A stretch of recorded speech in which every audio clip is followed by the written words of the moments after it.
aspirations and has drawn swift and supportive reactions from key European leaders. European Commission leader Ursula von der Leyen has applauded Moldovans for standing firm in the face of foreign pressure. She stated that the vote showed the country's clear commitment to Europe, democracy and freedom, values that EU shares, and will continue to support Moldova moving closer to integration. French President Emmanuel Macron has praised Moldovan voters for resisting external influence and choosing a path of sovereignty and democratic progress. He's also reaffirmed France's full support for Moldova's European ambitions. Kaja Kallas has stated that the result proved that even well-funded disinformation and interference efforts could not undermine a people determined to remain free. She's emphasized that Moldova has shown courage and clarity in choosing a European future. Meanwhile, President of the European Council, António Costa, has highlighted the strength of Moldova's democratic choice, noting that despite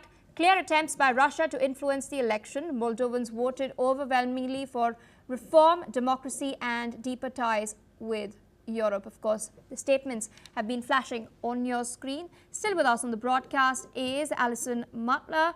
Interesting verdict by the people of Moldova. We do know that Moldova has been vying for EU membership for a while now.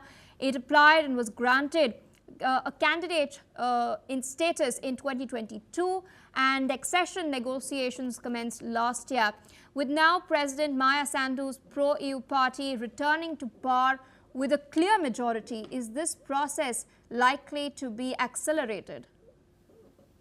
My view is yes, it will be. I think the result was an excellent one for the EU, for Europe, because it means that Russia has been rebuffed.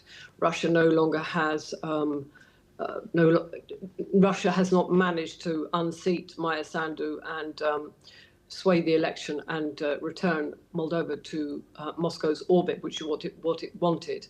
Moldova is a very small country. It's a former Soviet state, but it's a very strategic country. It lies on NATO and EU's border. It's close to the Black Sea and it's close to Odessa. It also has this breakaway area. It has two breakaway areas, but the main one is Transnistria, which is a sort of relic of the old Soviet Union. I mean, they have these sort of Soviet flags and they seem to be living like it was in the Soviet Union 30 odd years ago. And a lot of people that live there, most of the citizens are Russians and Ukrainians. The area is not internationally recognized, but it's strategically very important for Russia. And Moldova as a whole, small that it may be, is extremely strategic, which is why they threw in a lot of money. I've heard reports of hundreds of millions of euros, I have no idea, in trying to sway the result of this election, which they abysmally failed to do. I don't think they will stop their hybrid war, but it's good news for Europe. And I think Europe, seeing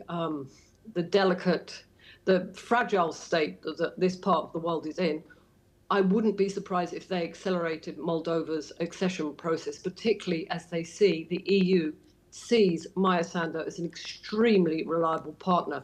If we look in the last months, there were visits by Emmanuel Macron, Sebastian Merz, Donald Tusk, a Romanian president.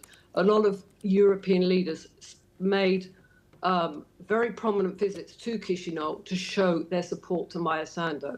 The message was Europe, the big countries of Europe like France and Germany are on your side. We support you. And now they have the election result they want, the outcome they want. So I think as a reward, I would not be surprised. I'm not saying fast-tracked. I don't exactly know what that means. But they would not like to see Moldova in its next election slip away back into the Russian orbit. All right, ma'am. With that, I would like to thank you for taking our time, sharing